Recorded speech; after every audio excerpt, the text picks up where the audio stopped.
Welcome to the Anxiety at Work podcast. I'm Chester Elton, and this is my co-author and dear friend, Adrian Gostick.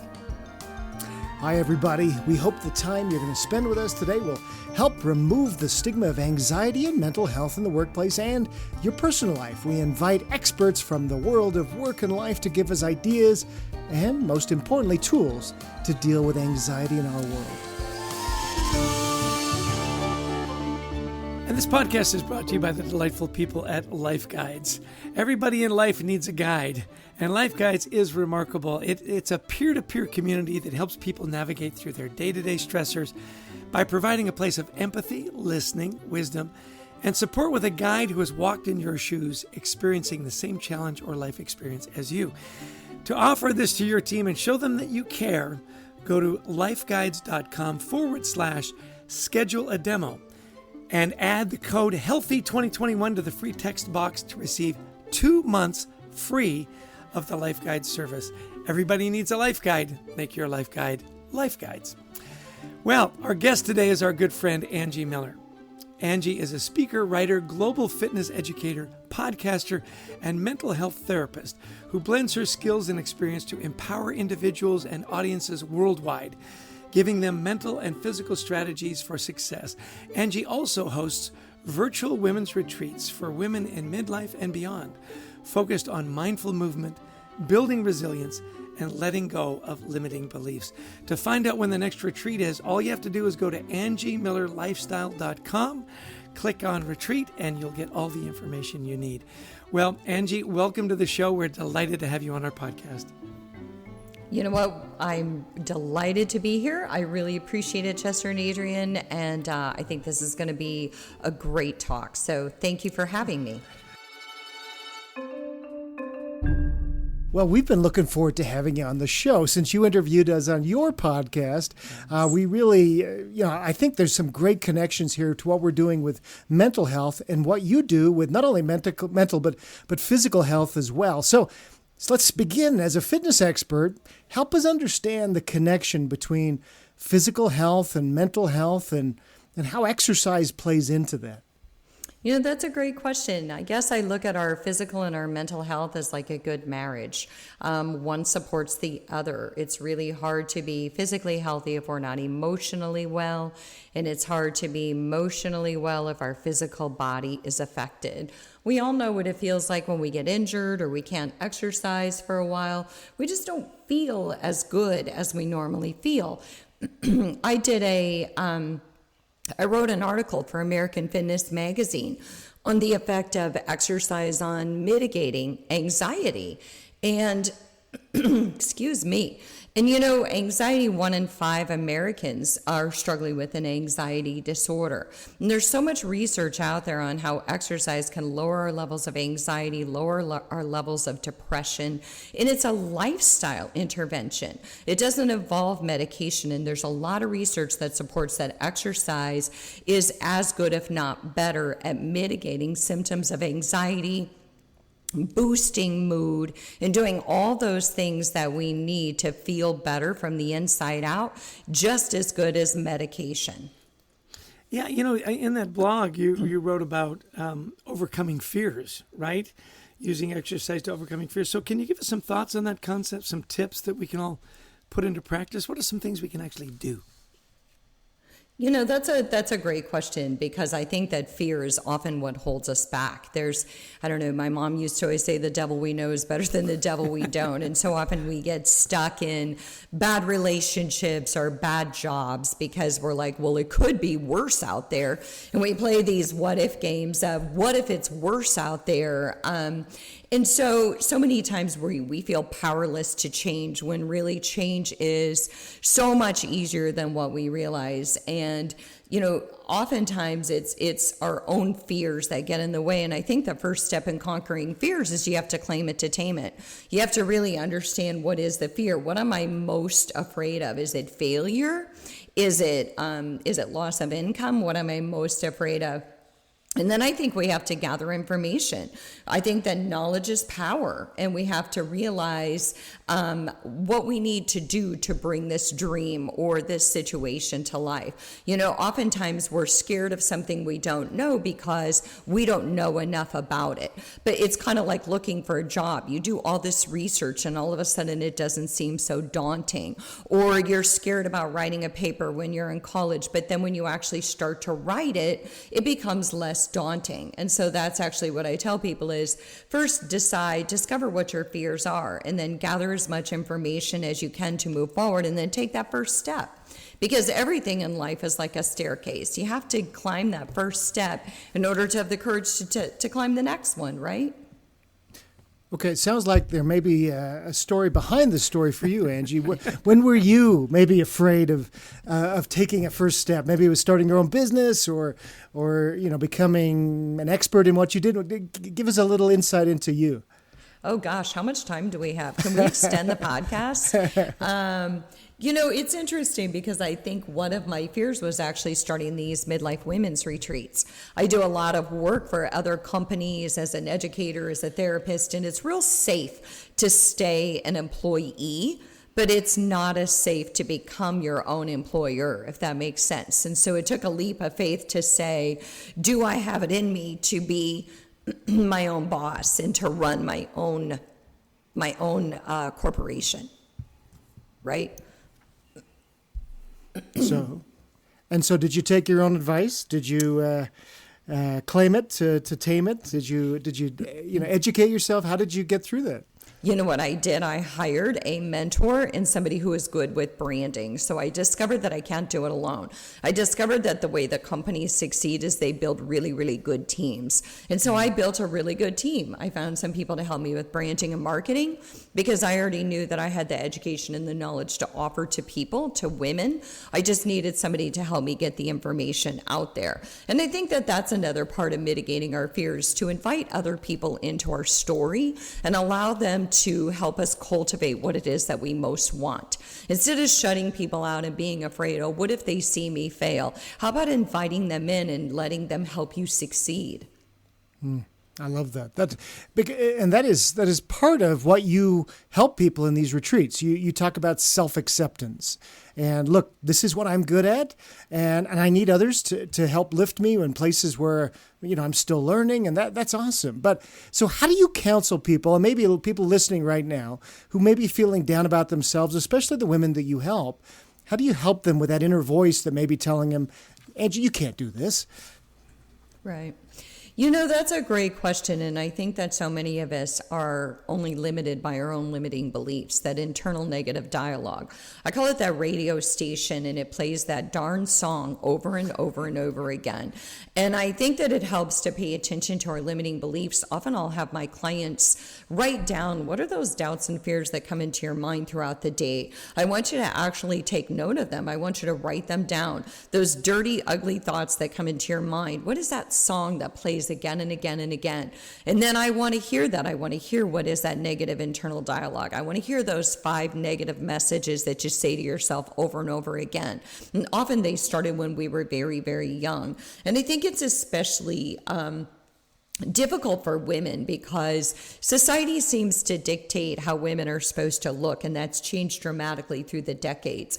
If you look at what the ideal female body was throughout the decades, there's this we go from needing to be a certain size to, curvy is in, then curvy's not in, and then, it helps if you have a derriere that is of substantial size, and women's bodies are women's bodies. We don't get to redesign them according to what's in vogue, right? I can't go up and buy a new booty the way that I can buy a new pair of jeans. And so I think that it's for women especially, we really need to recognize what that internal dialogue is and where did it come from. And then we need to kind of reframe those thoughts. We need to reset our mind and kind of call our fears bluff and call those thoughts on the table and say, is this really accurate? Where did this come from? And is this serving me? And what are some things that I could say to myself that might help me move forward in a more positive way? Yeah, that inner voice is very powerful, isn't it? It is. How about you, gentlemen? Do you struggle with negative internal dialogue once in a while? You know, it's interesting. Adrian is my inner voice, and he tortures me every day. It's a horrible. I do. You can't do this. It's funny that you mentioned that, Angie. You can't. What made you think you could do that? I hear that from Adrian. No, actually, we're each other's. I think we're each other's positive voices. But yeah, you need people around you, like you did, Angie. You need people around you who'll lift you, and if they're sucking the life out of you, maybe give some distance to those kinds of people. Yeah, you need some different. Oh friends. my goodness. Yeah, for sure. I call those energy vampires. I did a whole podcast on the energy vampires. Those people who suck the life out of you, and you walk away and you're like, why do I feel so bad about myself? Well, because you just spend time with an energy vampire. And so I think it really does. We have to look at who we're hanging out with, because those are the people that we become, right? Excellent. Yeah. My grandma used to have a saying. She says, you can't live in a sewer and not end up smelling like one. So find friends that don't smell like sewers, I think was her advice. Let's talk a little bit about stress. I'm guessing with your fitness focus, you'll suggest to people, to get moving. Get out and exercise will help reduce stress. But what about people who don't like or don't want to work out? How can we reduce stress without exercising? Is that a fair question? Well, we have to end this podcast right now, because if you don't like to exercise. You're right. Yeah. I think he's talking for himself, Angie. Yeah. What can I do sitting here right now without moving? Turns out there's actually quite a bit you can do from a seated position. But, it's funny. I recently did a podcast on 10 ways to stress less and how we often get in our own way. And one of the first tips that I talked about was focusing on positive control. And that's something that I talk with my clients a lot about, because stress is about perception of control. And if we perceive that we don't have control over a situation, we feel really, really bad about it. But I think that it helps to remember that we have more control than we think over situations. And so I think it helps to focus on positive control. So let's say that it's a situation where, my mom was sick for a long time, and I knew my mom wasn't going to be around forever. I knew that my daughters were going to grow up and go away to college. So way back when, I sought out a university position, and ironically, I couldn't make this up. The way that I got the job was they hired me to teach stress management. And that was my way of focusing on positive control. There was so much that I couldn't change in my life, but yet there was this way that I could make a powerful difference for others. And where we really have positive control is how we look at situations, how we treat people, and what our attitude is each and every day. And I could, I've got all these 10 tips. I could offer a few, but I do think positive control is a big one. I think that remembering that we are not stuck, even when we are in our most stressful situations, there are things that we can do to make our situation better. If not today, then in the future. I love what you're saying there, Angie. In our new book, Anxiety at Work, we do talk about this idea of, and it's the idea of mastery, which doesn't mean that I'm in control of everything, but I have a feeling that I'm not at the whims of society or the wind blowing winds, that I do have control over what I have control over. So you brought up your mom, and you cared for your mom when she was diagnosed with dementia. Now I've seen that you're helping others as you educate them about Alzheimer's. And so what have you learned about this mental health issue, and what can we do to help those maybe who are aging? How do we spot or help treat those who are reaching that point with dementia? I think that, all of the research really supports lifestyle interventions. And so one of them is actually exercise. But I think that we should stop demonizing exercise. First of all, I think we should never say the word exercise again. I think we should just call it movement. And I think that we just need to move our body the way we need to move our mind. And so I think socialization is one of the most critical things. One of the first things I noticed with my mom was not wanting to be around other people for fear that they would discover that she was not the person she once was. It was that feeling like she had lost control. And so she would isolate herself so that no one would notice. But socialization is huge for all of us. Socialization mitigates stress and anxiety and depression. expression. And so the socialization, the movement factor, and I also think that the biggest thing we can do for ourselves is as caregivers, we have to take care of ourselves in order to take care of other people. It goes back to that whole oxygen mask thing. We can't kid ourselves and say that we can keep giving away what we don't have. We're going to be better care providers if we are taking care of us. Excellent. You know, a lot of this is around motivation, right? Self-motivation, and I think it's a fascinating topic for all of us. I heard a great quote the other day from the immortal Zig Ziglar. He said, people say to me, Zig, motivation doesn't last. He says, neither does a shower. That's why we do it every day. I thought that was a great quote. So managers spend a lot of their time trying to keep people motivated and moving, but with the rising levels of anxiety and burnout, that can be really hard. So what have you learned about motivation that can help leaders to help keep their people moving, and more than that, keep them engaged? Well, I think one of the biggest things we need to remember is that everybody is motivated by different things, and that our motivations change over time. So I used to be motivated to exercise because I wanted to fit into my skinny jeans. And then when my mom passed from dementia, I decided I just wanted to remember where my darn skinny jeans were. Even if I couldn't fit into them, it would just be an aha moment if I could remember where they were someday. And so I think that we need to tap into who people are. And I think that on the most simplistic level, instead of saying good morning to our employees, how about if we say, hey, what's going well for you today? Or how's your dog? Or what was great about this morning? Focus on positive questions and invite people to share positive experiences and lift them up and make them feel good. But also focus on getting to know your employees a little bit and know what's important to them. If they're caring for their mom, you can say, hey, how is your mom doing? And more importantly, how are you doing caring for your mom? I love those questions. They're not in your face. They're not confrontational. I'm interested in you. Right. Yeah.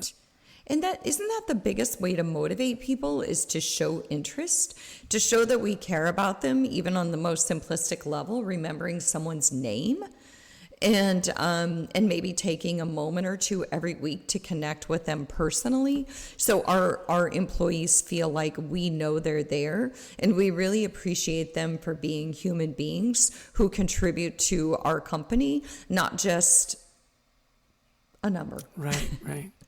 Yeah, I used to spell Adrian's name without a K on the end for years. And it really was inconsiderate. I finally had to change it. Yeah. I said it would be easier for you to change your name, Adrian, than it would me to. On that topic about getting to know people better, so where can people find more about your work? Where would you send them? They can go to my website, angiemillerfitness.com, and if they want to join one of my retreats, they can go to angiemillerlifestyle.com. That's where you find the retreats. They can connect with me on social media. I have an Instagram and a Facebook page that's Angie Miller Fitness, and they can also get information from there. I have one last thing that I want to add. How about this? Can I add one more thing? Sure. So, you asked me about stress, and one thing that I would really encourage people to think about, and I talk about this a lot with people, and it seems so simplistic, but I think it's so powerful, is instead of asking why, ask what now. And I think that ties into everything from motivation to stress to when should I exercise. So instead of asking why me, why did this happen to me, why am I always so tired, ask what now. So, maybe this did happen to me. Maybe I am tired, but what now? What can I do to make myself feel better? What can I do today that will shift the narrative and put me in a better space? Love that. I love that idea of, that forward-looking idea, Angie. That's terrific. Yeah, kind of coming to this idea too. You say that leaders need to stop taking ourselves so seriously. Now, how can that help reduce anxiety? Maybe for us, for those around us, and it probably sounds easier than it is for leaders who want to be respected and maybe even feared a little. How do we bring down anxiety levels within teams and do this? I think that's a great question, because I think that at the end of the day, if you have an anxious leader, you have an anxious team, right? And so I think one of the best ways leaders can not take themselves too seriously is to remember the power of humility. And also remember the power of humor. It's those H's, that we don't have to be perfect. We just have to do the best we can. Because if you ever had a teacher who had these really ridiculous expectations, or maybe some people even had parents who had very high expectations, and so you were always struggling to not fail versus struggling to succeed. And so I think that leaders need to look at how they're leading. Are they leading from a place of fear, or are they leading from a place of empowerment? And I think that's a big critical factor in leadership. Using a little bit of humor, allowing themselves to be a little vulnerable, and asking for feedback. Yeah. I love your comment there about anxious leader, anxious team. It just gives off that vibe, doesn't it? The leaders really do set the tone and build the culture. Well, been a great discussion, Angie. We knew it would be a lot of fun. In summary, if there were just a couple things you wanted people to take away from the conversation, maybe something we haven't talked about yet, or a point that you wanted to make, what would that be? One thing might seem like a silly takeaway, but when I taught stress management to university students, I always talked about clearing away the clutter. And I think that sometimes we need to clear our physical space in order to create mental and emotional space. So when we moved to Charlotte from Chicago, we put our stuff in storage for 11 months. And when we got here, my husband was like, "What do you want to do with this?" And I said, "Burn it."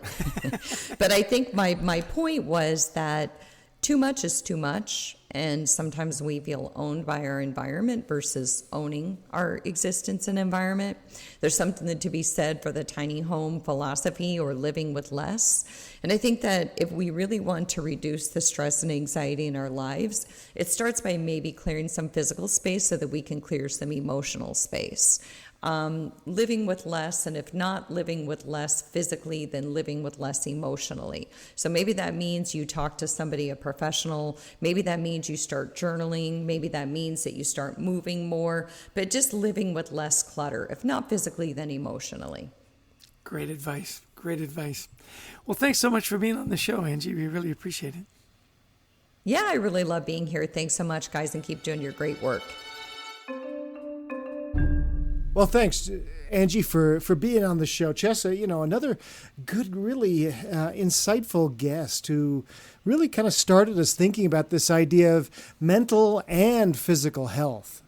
Yeah, we've heard this from other guests, and I'm a big believer since hearing it and living with it for a while, is that you can't be physically healthy if you're not mentally healthy. And we've heard that time and time again. So this idea of, she says, name it to tame it, give it a name, and realize that this is an issue and work on making it better. It was a great takeaway for me. Yeah. As you're facing your fears, she's talking about there. Yeah. Get to know your fear. What exactly is it? And sometimes you find yourself doing things, we all do in our lives. Maybe, you're sitting around, maybe you're overeating, maybe you're doing something you shouldn't be doing.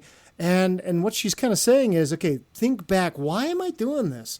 What is driving my behavior? And she says, first off, you got to claim it to tame it. So yeah, and a lot of it comes back to just what she said about, I've got to control stuff. It's fear of losing control. And she says, turn that on its head, make it positive control. Yeah, I loved her take too on socialization, that she learned from her mom, that her mom, as dementia got worse, she isolated herself. She didn't want to be embarrassed. And yet socialization, reaching out to people, having a community, we often hear about people that suffer alone or in silence, and that's where the danger sets in. You're so right. And that it's not just dementia. Everybody who faces mental health issues does this, where they'll say, I don't want somebody to see that I'm depressed or anxious, so I will isolate, making the problem even worse. Or just what she said too about sometimes we'll end up being around the wrong people, those energy vampires, she calls them. Especially when you're suffering from anxiety, depression, etc. You'll be very careful who you're around. Yeah, living with less, too, was great. They had all that stuff in storage for a year. She said, burn it. I mean, if we haven't missed it for 11 months to a year, we probably don't need it. And there's a big movement around decluttering. I mean, and I'm just looking around my office thinking, literally, if my office burned down, there would only be a couple of things that I would really miss. The other thing she made a point of is, what now? What now? What a great question. Versus why me? Yeah, right? What now instead of why me? Those introspection, like she says, are you journaling? Are you meditating? Are you whatever? I thought that was a great way to jumpstart the conversation. What now? So a wonderful podcast. My last takeaway is, look, if you're a leader, anxious team.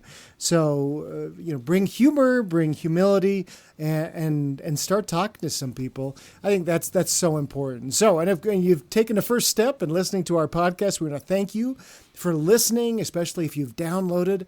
That does help us build up the notoriety of the Anxiety at Work podcast. A special thanks to our producer, Brent Klein, and to Christy Lawrence, who helps find us such amazing guests. Absolutely. Share it with your friends, share it with your families. Our mission here really is that no one be alone, that they can deal with their anxiety, that they can create a better life. And one last shout out to our good friends at Life Guides, the peer-to-peer community that helps you navigate through your day-to-day stressors by providing a place of empathy. Their support is a personal guide, someone who has actually walked in your shoes and experienced the same challenges in life that you have. The offer for our listeners is a wonderful one. Go to lifeguides.com/schedule a demo and add the code HEALTHY2021 in the free text box to receive 2 months of free service. We love our friends at Life Guides. Everybody needs a guide in life, right, Adrian? Make it Life Guides. They certainly do. We love Life Guides and the amazing service that they provide to so many people around the world. Their goal is to help 1 billion people. You got to love a company with an amazing mission. So thank you again, everybody, for joining in. We wish you nothing but the best of mental health as you go through the coming week. You bet. Take care and be well.